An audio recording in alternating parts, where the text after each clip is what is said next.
I'm ready, ready as anybody can be. I'm ready for you. Okay. I hope that you're ready for So we me. have started the recording, and yeah. So this is Amy Peikoff. That's me, I'm Benjamin Shays. and we're doing a show called "Don't Let It Go." And last week we got to speak with Leonard Peikoff, and there were a number of issues raised that we figured we wanted to go ahead and discuss today. In this limbo thing where we're not really thinking live stream is the best way to go on Rumble. I have a difficult time actually even seeing the interactions in a timely way on the Rumble interface, and I'm not too eager to do a live stream on YouTube. So we'll just record. I'll be posting both places, and then if you end up having questions or comments that you want to make, go ahead and make them in the space below, in the comments on each of the respective channels. And as we do more live streams, or not live streams, but shows, we can handle the questions in a sort of written format. And maybe we'll end up putting some place where they can send questions. Yeah, or figure out a way. We'll figure out something. But for now, we've got a number of things we want to talk about. And I think they or anybody wanting to ask a question can do so afterwards as well. If it's worthwhile to answer it to a serious extent, we can talk about it on a different occasion, right? Exactly. So if I can introduce issue number one, because we got between the two channels over 5,000 views. So I thought it was because of me. She says it's because of Leonard Peikoff. I don't know. Maybe you have an idea of yourself, but I thought that was an important thing to get off my chest right away. And it wasn't because of you. I No, thought it was because no, of that the it cat. was well. I thought it was, See, the cat is there, very there, cute. there we go again. But cat anyway, videos often go viral. So I figured it was the cat. No, okay. so we know.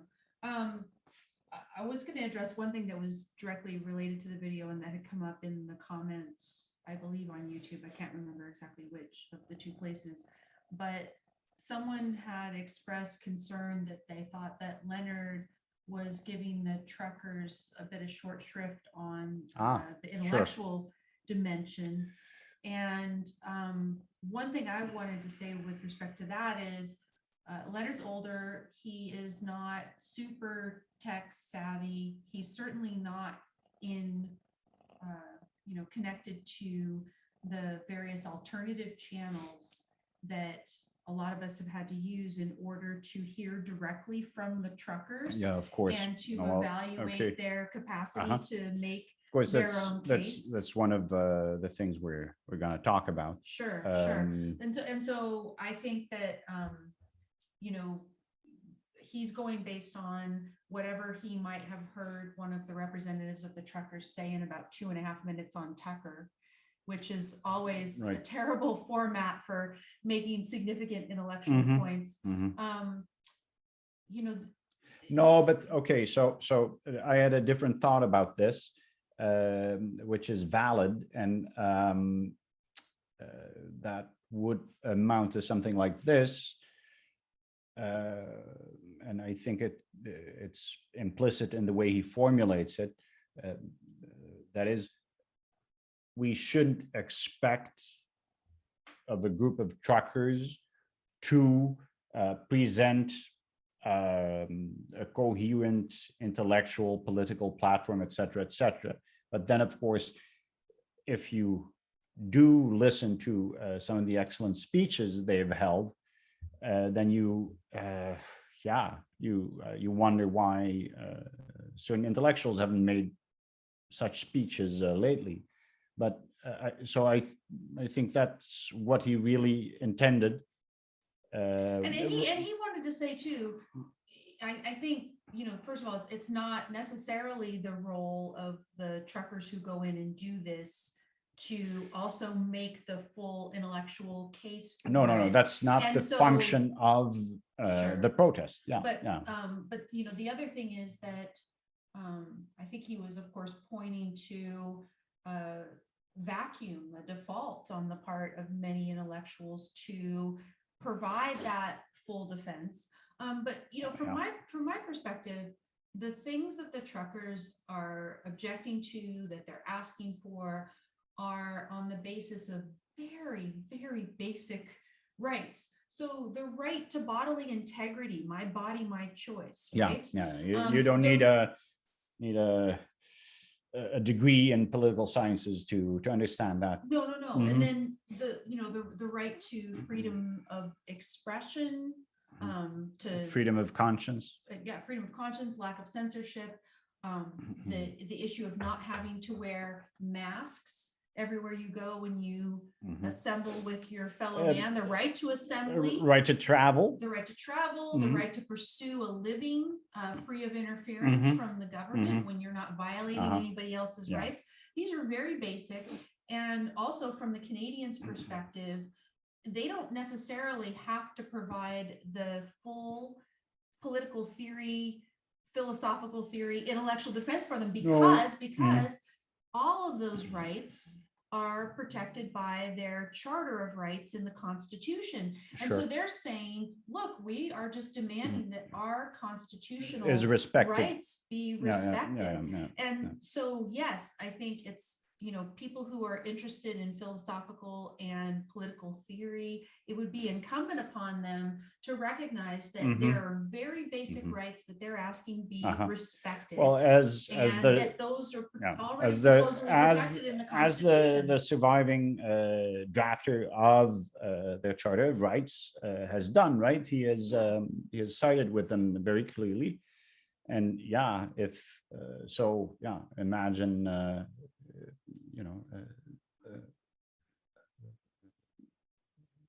Jefferson joining the protest, right? I mean, that's basically, in concrete terms, the action we're speaking of, Mr. Peckford. So that's in response to two things. So I might have brought something like that up with Leonard, but I really saw last week as the opportunity for him to say what he said, and not to debate or argue with him, maybe to ask a little bit of clarification or add a little point, but it was mostly his floor. I mean, he wanted to make that statement. So there's that. And then the second thing is, for those people who were saying, oh, I would get behind the truckers, but they don't really seem to be making a clear point. First of all, ask yourself, have you actually really listened to them? And second of all, have you checked what you expect of them against what I just said? So there were these, the mental acrobatics you see in people who, for some reason, are so intent on debunking their importance. It is their role to take an intelligent position. Well, listen to them, and they are, and they have. I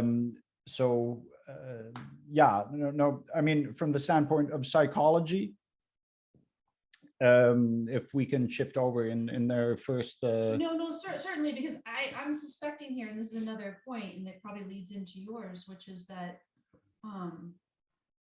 I think that part of the reason that for some people this constitutional case wouldn't be sufficient from their point of view, if I say, okay, they're relying on their constitution in defense of all of these basic rights. If I say that, some people, I think, still believe that the COVID pandemic is a sufficient reason to override these rights, that it's somehow within the scope of our constitution or within the scope of their constitution to mandate vaccines or mandate any of these other things. And I think that might be part of what's going on in people's heads, because there hasn't been a strong enough case against, I think. Okay, so I would tend to classify that under the heading of rationalizations at this point. No, I would think so too. You remember our own perspective when all of this started. We, as a matter of fact, argued with a bunch of people because to summarize it, we did believe that government had a role in a medical emergency. And then, of course, some people at that point argued it didn't. But how can you still, even official channels acknowledge that, the fatality rate is that low? And so, I really think that mental acrobatics is something that we have to address in one way or another. So what do you mean by mental acrobatics? So that my thinking, tentative or not, ever since we interviewed Professor De Smet in September, has been focused on trying to come to terms with the situation, assuming that he's right to a certain extent, that what we see happening around us and what explains the irrational responses of many people is the result of mass formation psychosis.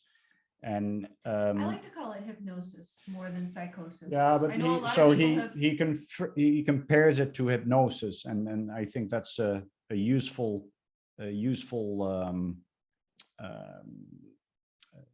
illustration, but I don't think he qualifies the process as such. Is a lot stronger term, yeah. Well, I think a strong term is in place at this point. Anyway, so I'll try to explain it as as briefly as I can, as clearly as I can. So people have been bombarded with messages of fear. So that's one fear porn. So that's one ingredient. And another ingredient, and so I don't agree with everything De Smet says, but I think what we would agree on is that there is a lack of sense making in many people's lives. So what, say, some people would obtain from religion or from a strong personal, I was going to say crusade, but organization of life, these are my values and I dedicate my life to an ideology, so on and so. In a community. Well, yeah, okay. So, and there being a gap in that, essential sector of our brain or our stomach or wherever it resides, that space has been filled with this new ideological order, right? And then, of course, there are people who do not necessarily buy into all of it, but, and that's where the mental acrobatics come in, they do their best to,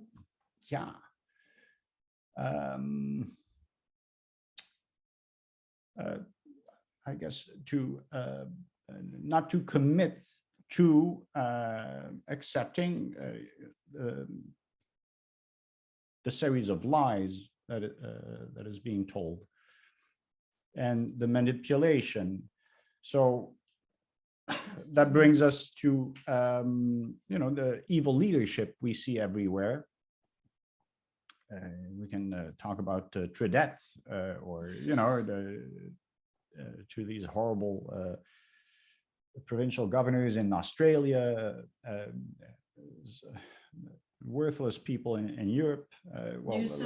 Newsom, who just declared that basically it's never going to be over. So wouldn't he be sorry, right? But so you have, in my idea, of this sort of a triangle where the mental acrobatics are used by people who, who believe they still have the luxury of sort of postponing all these, they're not even judgments, but you have to acknowledge the facts first. And if you acknowledge the facts, and it is very hard not to conclude that we are under assault by authoritarians. So you're saying that if you're actually looking at the facts, any of these rights violating measures that they keep trying to perpetrate, and even, they're trying to escalate, level up a little bit with respect to QR codes or passports and things like that. Well, none of this has a logical justification. How about these controls over bank accounts now in Canada, right? No, I mean, what is plan A? Plan A is to get the QR codes, which are going to control your ability to go anywhere, to spend money on anything, and all sorts of other stuff. The first plan was to get that in through the vaccine passports. And then when it seems like maybe that's not going to work, especially in light of the truckers' protest in Canada, Plan B is to declare this protest against all of these rights violations, declare that protest to be a bunch of terrorists, and anybody who's donating to it is funding the terrorists, and take one of the key powers that QR code system was threatening to put, just take it right away, which is what Trudeau's done under the Emergencies Act, which is, if he doesn't like the way, if he doesn't approve of the way that you're spending your money, he's going to have your bank account frozen, and that's it. Yeah, and that is where looking back, the past 2 years, so all these measures that were scientifically senseless, served a very specific purpose, that is the influencing of behavior, and that is where they have taken steps worldwide in getting people habituated. This is where JP is. Right, I'll talk about it in a second. To be isolated, to be confined to the home, to cover their faces, and the huge peril inherent in all these measures. And they have psychologists and all the principles of psychological warfare at their disposal. So I'm not we have to stop being naive about these things. So people are being isolated, and at the same time, the control over the distribution of information is increased more and more, and that is the serious situation we're in right now. No, I mean, so people are alienated because they're kept in their homes, and when they are interacting online, most of the people are interacting on platforms where there is algorithmic, I can say that 12 times fast, manipulation, and that algorithmic manipulation will cause them to feel more at war with their fellow human being. And then when they are allowed to, permitted by government to go out in public, so many times, if they're going to be actually in any sort of face-to-face meetings with other people, it's going to be with these masks on. So it's not like you're going to reestablish that human connection with your fellow human beings in the permitted way. But the point that I wanted to bring up with JP was this one that had really gotten me thinking in a video he did a few months ago. He was talking about the point that Martin Luther King made in his letter from Birmingham jail. And by the way, I do believe that these truckers are capable of writing this generation's letter from Birmingham jail. But Martin Luther King from the Ottawa jail. Yeah, from the Ottawa jail, where they unfortunately have been incarcerated. Martin Luther King wrote in that letter that he was of the view that one had a moral duty to disobey an unjust law. And when I taught philosophy of law, that was always part of what I called the greatest hits of philosophy of law. And every semester I would teach that and go through it. And there's just a lot of good in that letter. Things, for instance, Martin Luther King on extremism, which I love to quote every Martin Luther King Day, because it's one of the passages that probably most people find inconvenient, because, he calls himself an extremist, right? But the part where he discusses this about the moral duty, I questioned it, right? Because is it really that you have this duty to disobey? And of course, I come from the philosophic background of objectivism, where strictly speaking, there aren't moral duties, and you would talk about what is in your rational self-interest. And so when Rand would talk about, for example, the fact that the income tax is immoral, but she always paid, oh, did the cat scratch you? Yeah. The cat did not want to be featured on the video. No, there are limits. Yeah. So we'll move on. Poor you. No, Or no, the no. cat. It's Which okay. one? No. Okay. So It's life in the jungle. yeah, you choose it a little bit. So, no. So Rand would talk about the fact that although the income taxes are immoral, that she was fastidious in paying exactly what she owed, not more, and just get it over with and do it. And it was because she was always outspoken against the taxes, and she thought she would be doing better in the fight against the income tax outside of jail rather than in jail, etc. And so I always would think of that example and the fact that it did make sense to me, and the reasons for it, as saying, no, there's not a moral duty to disobey. But the thing that JP brought up in his video, which struck me, was him talking about the fact that in obeying these various mandates over the last couple of years, we have built in this habituation of obedience. Sure. So the more that they can make you do these things that make no sense. And again, you heard Fauci saying masks make no sense. And then later everybody's got to wear a mask. Yeah. And now masks probably so don't that make is- any sense, that but is- they're still requiring them. So, and they're requiring them especially of kids, right? and that is a point also made by the Smith.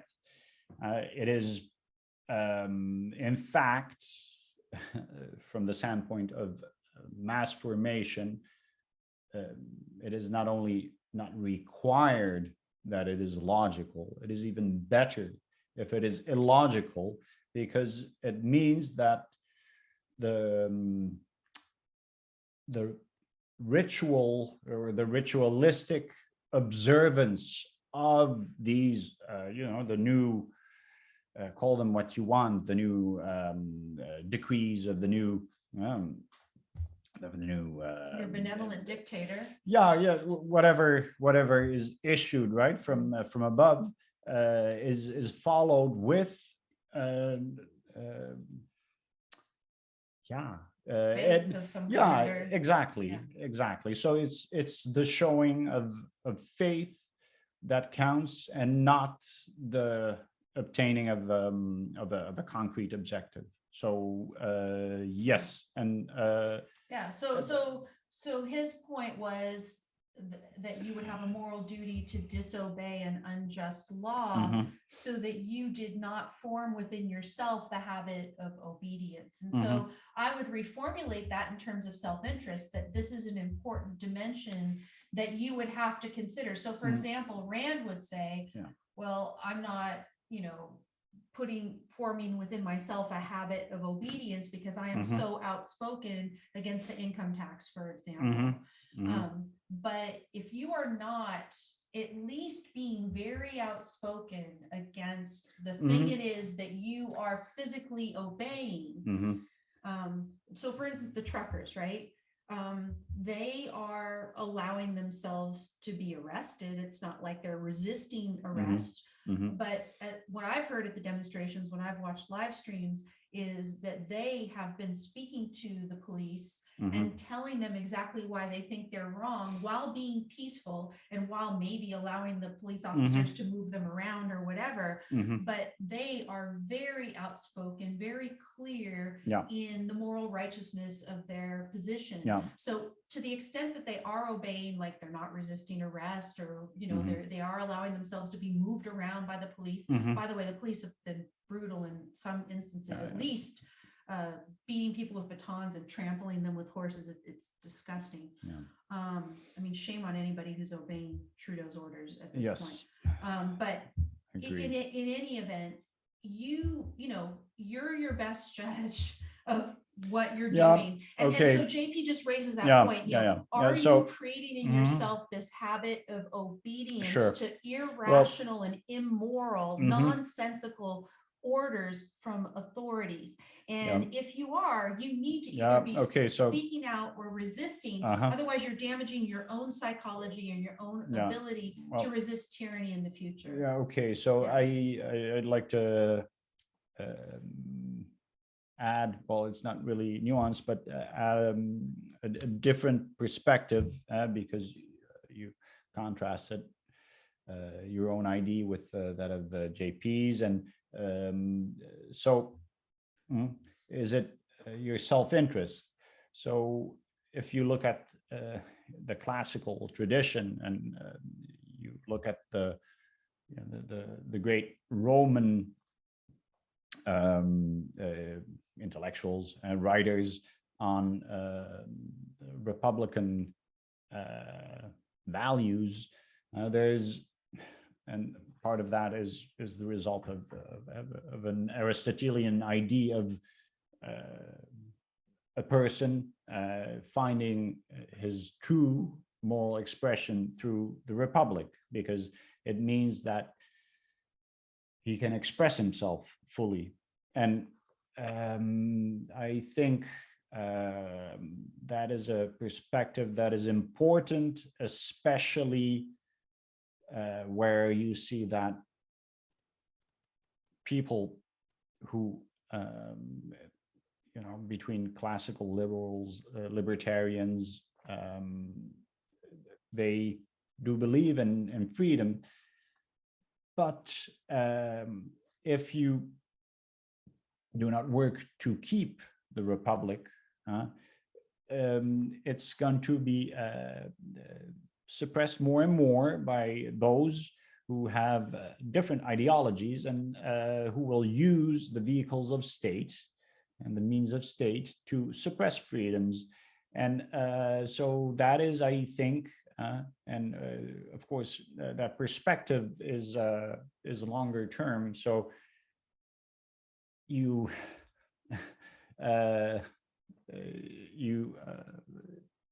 you have to accept that even if there is not an immediate threat, yes, I think you do have a moral obligation to fight to keep your liberties, because of course it all seems, it is too easy to take for granted anything that you're used to. And in this case, and then obligation might not be the right term, but it is, you would say, maybe we should term it as a virtue, an essential virtue of any proper ethic. Well, in the sense that freedom is something that needs to be expressed, and needs to be expressed through action, and that doesn't necessarily mean that you join the army. you're joining the militia today or tomorrow. No, but it means that contributing to the strength of the structure that preserves our freedoms, the Republic, is essential. And we can ignore these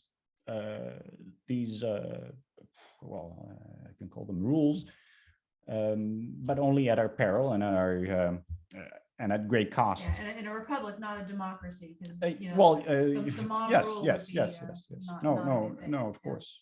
So I think, yeah, that's where I would stand, and so I really think it's not that interesting and not that essential to determine exactly what it is one should do, but we do have to realize that we have to do something.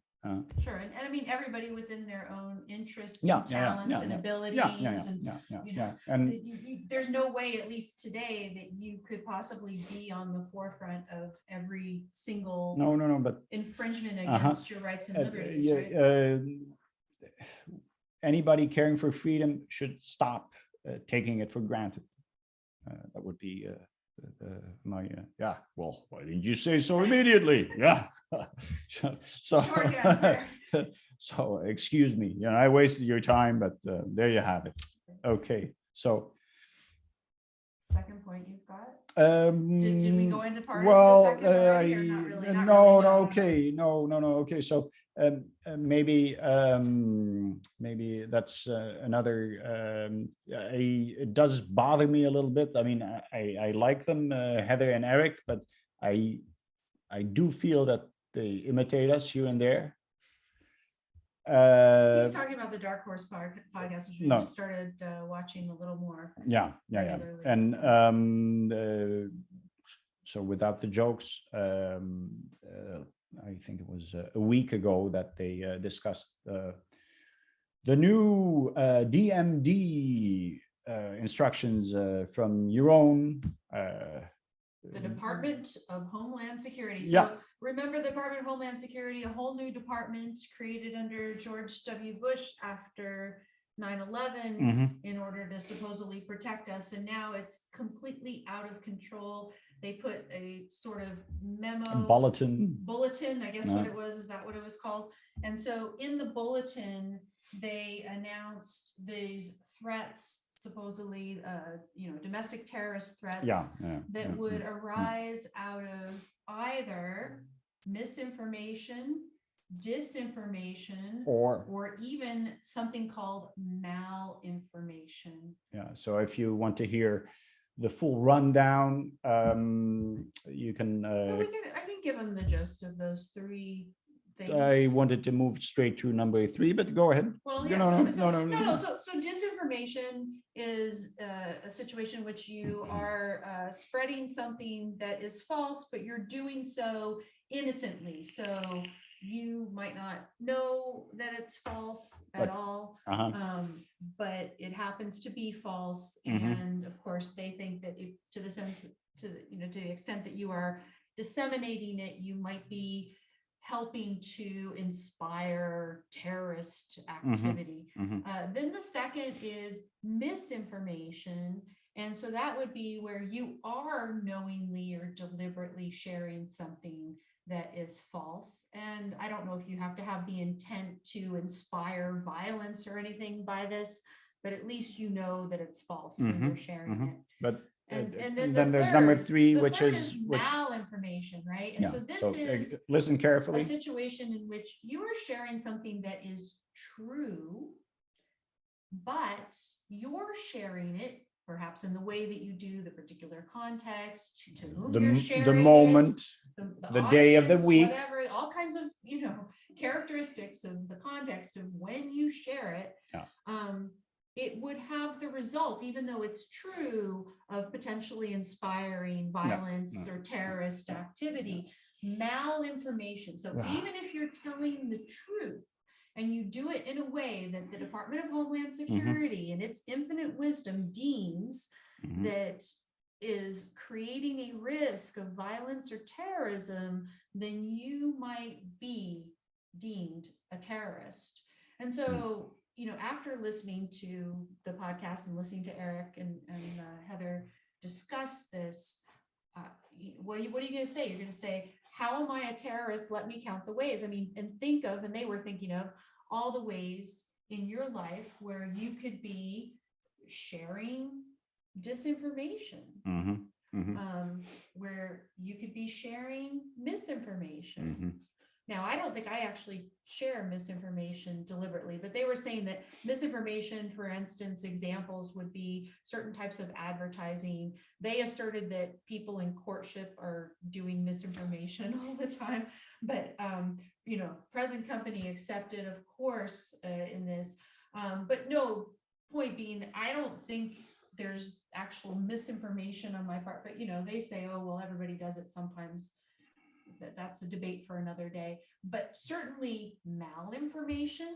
I will share No, the well, truth. of course, because And it's I will share the truth. it is the authorities who are going to decide whether the context in which you are sharing it is allowed.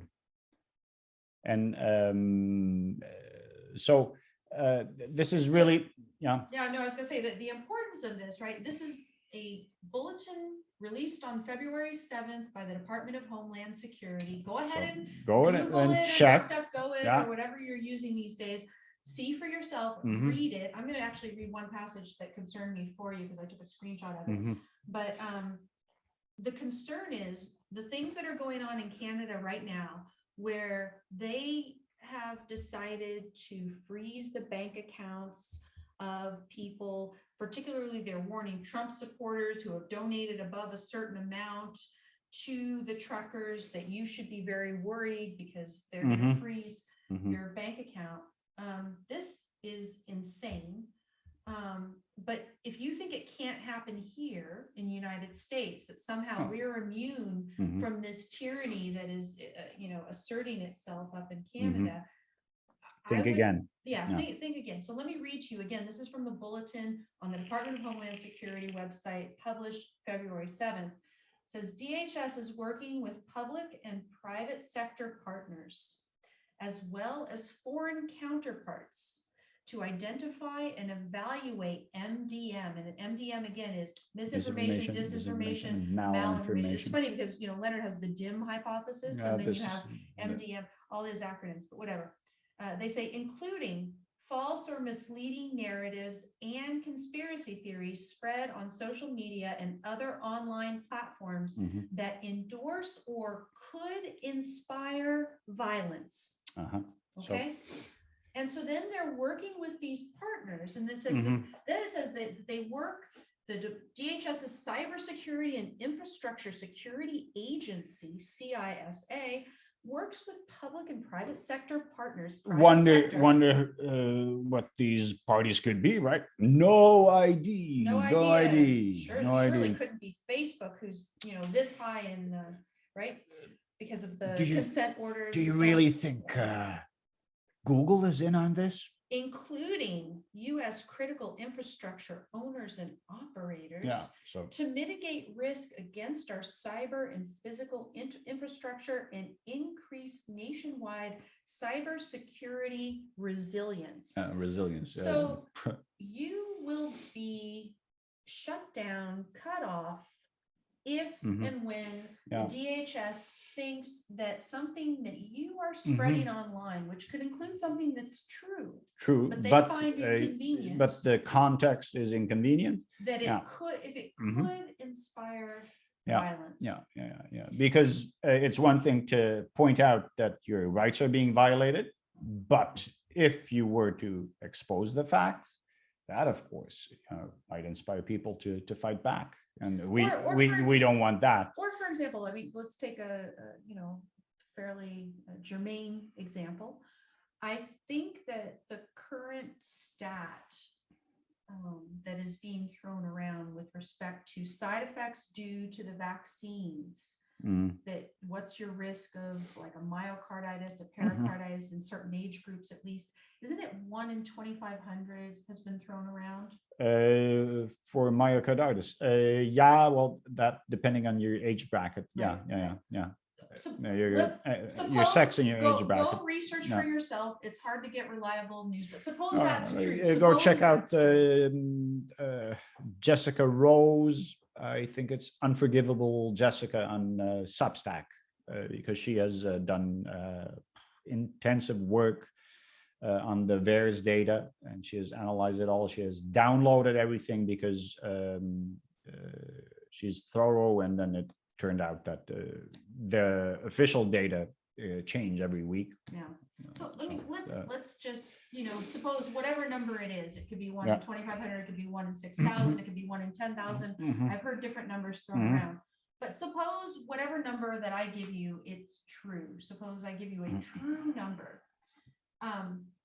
Department of Homeland Security might say, well, look, if you share that, then it is going to increase so-called vaccine hesitancy. Yeah. We don't want And hesitant people. No. Vaccine hesitancy might induce people to resist mandates, Mhm. which Which is, could, of yeah, course, inspire violence, yeah. because according to Trudeau, Mhm. you've had violent Uh-huh. truckers, Yeah. demonstrating in Ottawa, and then suddenly you are deemed a terrorist because Mhm. you have shared something that could inspire people to resist any of the particular government measures that are out there. Everybody's got their own individual risk benefit calculation.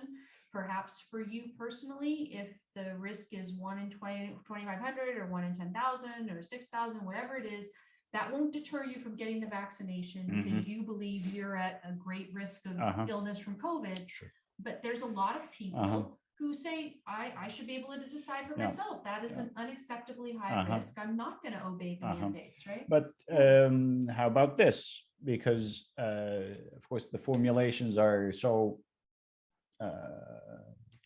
wide that it is basically a step towards a social credit system as well.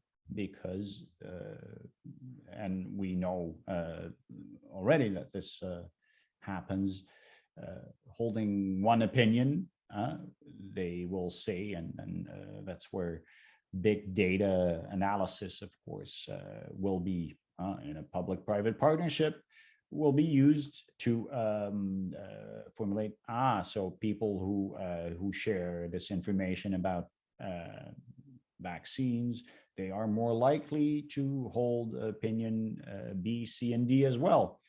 And Minority report, right?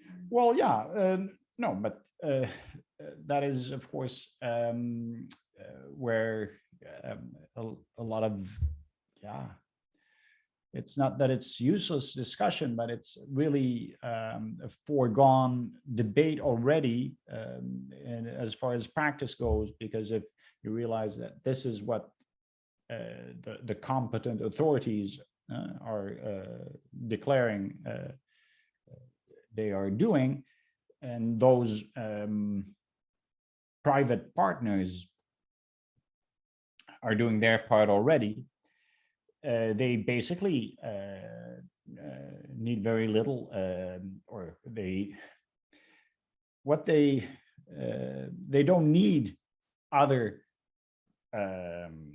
statutes or technical means to do this. It is just a matter of tightening the screws, and they have a brave new world. No, exactly. And for people who maybe have been sort of woken up into this type of thinking because they watched Leonard speak last week, I'm going to elaborate a little bit on this public-private partnership and how it shuts down freedom of expression and how that plays into why you would support something like what the truckers did. Because it really is the case that if you have been living in the bubble where you get most of your information from Facebook and Twitter and mainstream media, the leading sources, Tucker, he's sort of mainstream, right? Because he's available on Fox News and people can watch, and Tucker will bravely cover a lot of things that a lot of people won't cover. So he has covered the truckers, but you're going to get it in tiny sound bites and stuff. So you're not going to get the full story.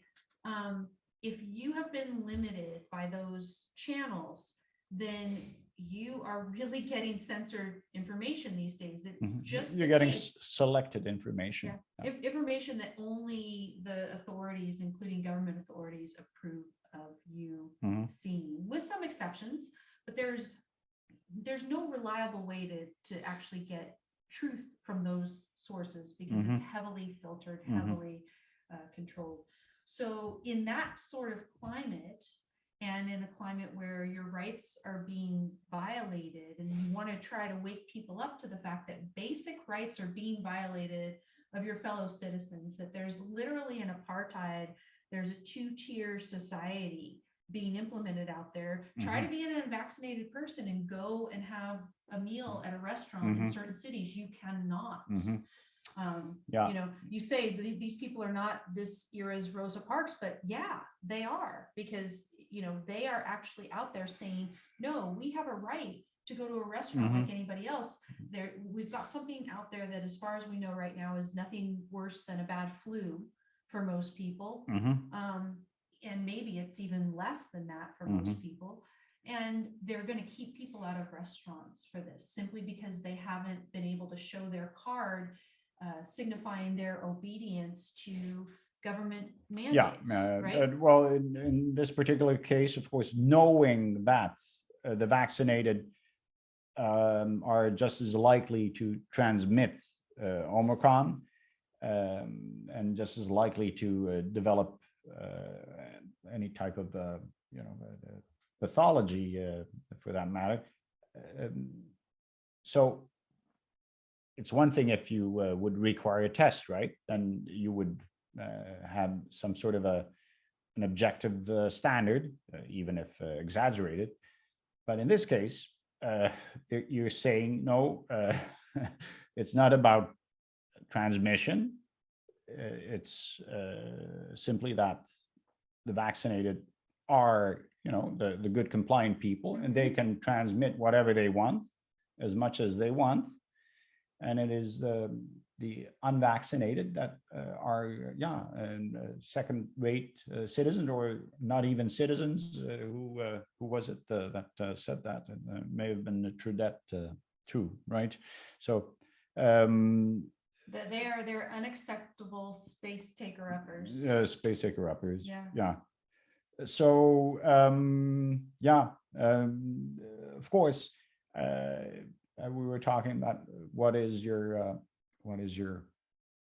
obligation, or what should you do, what can you do. And I think at this point, it is essential to stop feeding the beast and to start feeding healthy alternatives. And there are many examples of this, of course. And so, it's often presented in terms of, you support the mom and pop store around the corner, instead of Amazon, that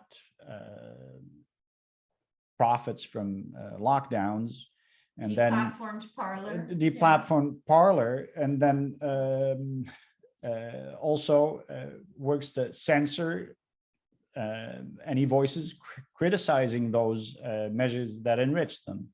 So don't give them your money, and don't be fooled. There's a start story, taking this seriously. I was going to say, don't be fooled with regard to Amazon. Recently, there's a story that they deplatformed in some way a BLM charity. I think that one of the reasons that they do that is to poise themselves as pretending to be objective. To be neutral. They start trying to deplatform those of us who support, for example, the upcoming United States Freedom Convoy. And this is where people, if you think this is, academic, I mean, it's our neighbors to the north, so it's not so academic, right? Because he's right there on our border, right? This dictator, this thug, is right on our border.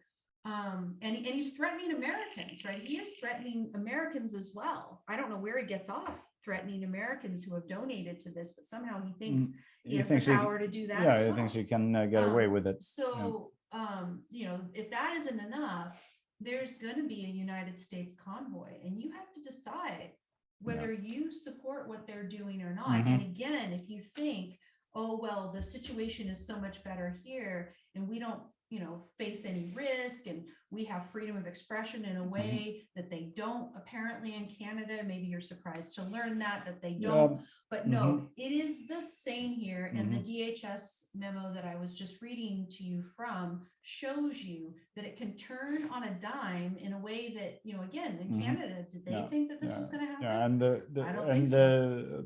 the distribution of information is essential, and that also means that all our help in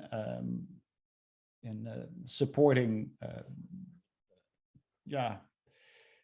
business solutions that are not toxic is of the essence. And maybe this is also a good moment to give a shout out to Dr. Geert van den Bossen. Dr. Geert van den Bossen is a Belgian virologist and Those of us who speak English will say Geert van den Bosch. Sorry, I know. He's a virologist and vaccinologist, and he at a certain point was banned from LinkedIn. And so why? Well, of course, you probably know why, but he holds unacceptable views. But he's one of the world's great experts in the field, and please support him whichever way you can, and you'll learn something in the process. He's on Parler now. I have to admit, I'm resisting believing him about this latest, because it's scary stuff, right? Where he's talking about there's, well, I mean, the current thing yeah, that he's talking about, yeah, I'm still in the process of digesting. I don't necessarily agree. How could I agree? I have to understand first, right? But he's talking about dangers that Omicron will then mutate into something that's more virulent. And, typically people think that the virus is always going to mutate into something that is maybe more contagious, but less virulent. And he says that's not always the case. And in particular, I understand him to believe that if people stop getting vaccinated, that they can help reduce the mutation pressure on the virus, so that they reduce the chances that it's going to turn into something more virulent. That's how I understand because his position, right? Because he says, and he has been saying that for a year and a half now, that it's a mistake to do a massive vaccination campaigns in the middle of a pandemic. What it does basically is it prevents our innate immune system from being trained, while the virus basically is being trained in the evolutionary sense. So it makes for more and not for less danger. In any case, So he's joined Parler, and so one of the places that you can follow him and get the information that he distributes is Parler.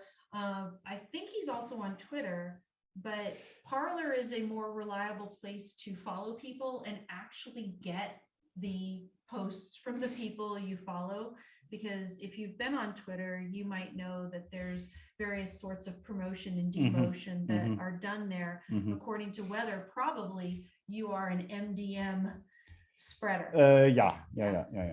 And that of course is where we have all, in as much as we have participated in the algorithmic platforms, we have all been subject to psychological manipulation, at least, arguably psychological warfare. And so that's something that is interesting.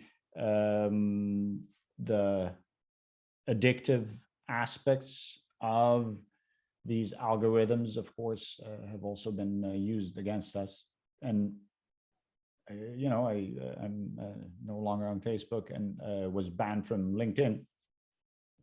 And so that makes for I haven't been from, so he's anyway, done more than I have on LinkedIn. well, that's amazing. In any case, it's over 10 years of investment. Maybe I should sue them, but I really don't care. I think my life is better without these manipulations. So that's another way to look at it. Anyway, my point was simply put your money and your attention, your energy in more wholesome products, because Parlor.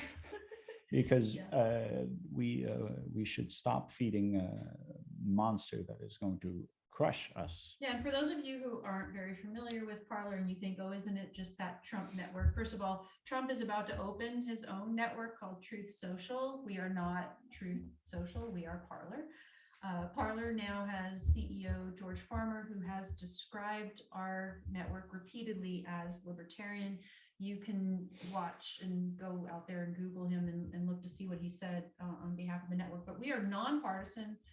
We give you a purely chronological feed. You come on, we welcome people of all viewpoints to express their views. Mhm. We have plenty of people expressing liberal, some far left viewpoints and stuff as well.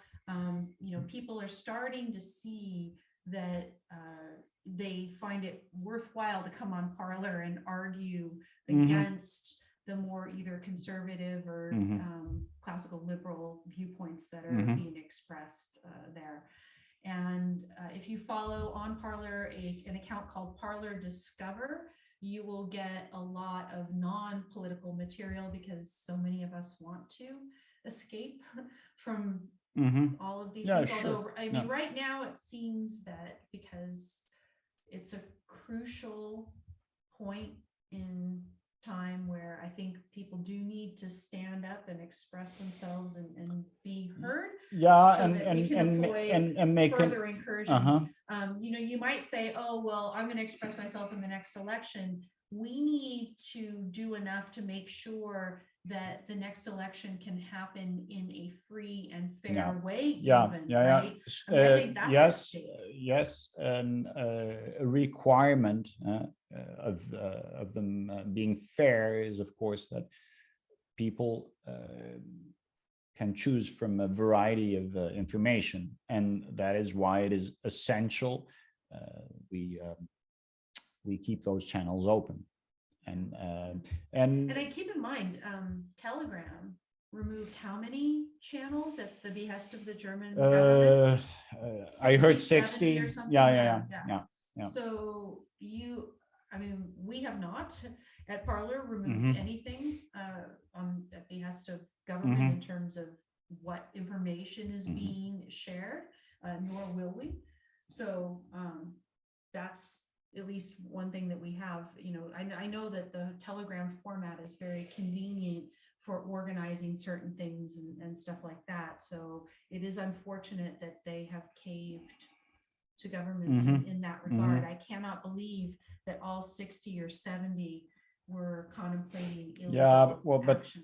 So what is happening in Germany is, and talk about benign protests, right? But they have for the past months now, they have been organizing these Spaziergänge, so basically walks in hundreds of towns and cities in Germany. And so what they do is they walk. They don't even say that they're demonstrating. They just have these walks through public space, and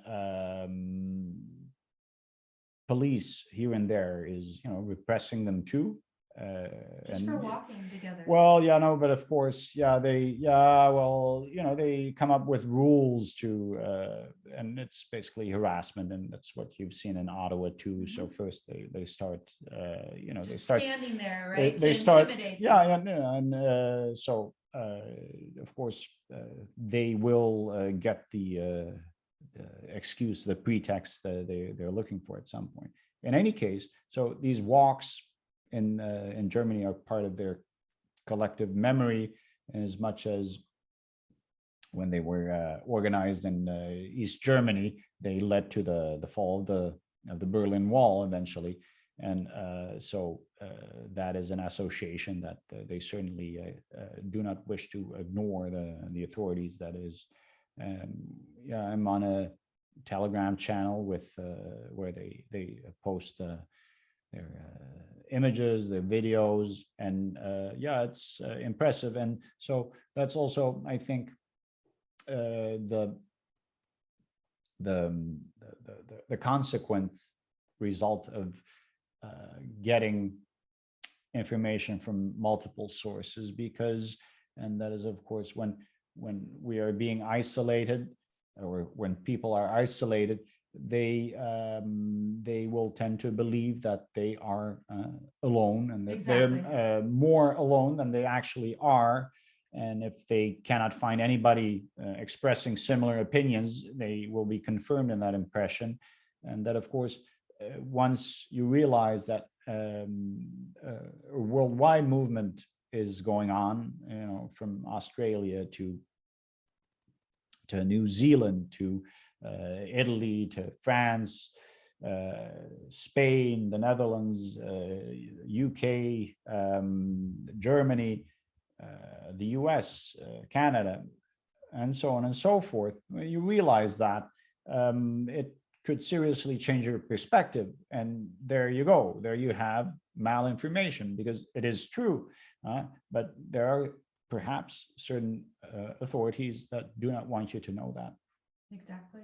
No, for example, when I did have the email exchange with Leonard, he wrote back and said, Mhm. I think what they're doing is wonderful, and I hope they inspire all over the world. And at that point, when I received the email, it was already the case that a number of truckers around the world were already doing these convoys. Here in the US, maybe they were going to do it right away, but now they've organized and they're going to start very soon, right? Next week.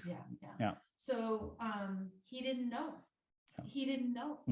And I think that one of the things that I've heard people describe when they've gone to the Ottawa protest in person was that it was such a good experience for them to connect with other people who believe the same thing. Yeah. And again, from a psychological warfare perspective, I'm pretty sure that the so-called authorities, the thugs, that they understand that when people get to connect with each other, I mean, just for us, right?